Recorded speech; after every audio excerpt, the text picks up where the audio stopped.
Ko traži, taj uvijek i ne nađe. Korača dječak ulicom, gleda lijevo i desno. Gleda pred noge, nešto traži.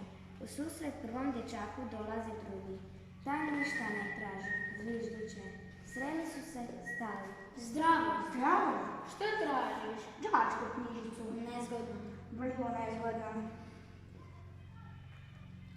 A kakva je bila? Kao i svaka druga. Ne to, mislim na ocjene. Ovo je kako je. Više loših, manje dobrih. Tako, znači nije šteta što se knjižica izgubila. Pa i baš i ne. Samo tata kaže, moraš je naći. Želim vidjeti ocjene. Ali zašto tražiš ovom ulicom, kad je ovdje uopće nećeš naći? Jesi li ti lud? Želiš da je tražim ulicom kojom se vraćam u škole? Zašto? Zašto tražiš ovom ulicom kad ovdje samo gubiš vrijeme? Možda je gubim, ali sam siguran da knjižicu neću naći. Rastadoše se. Prvi je gledao lijevo i desno, a drugi je zviždao.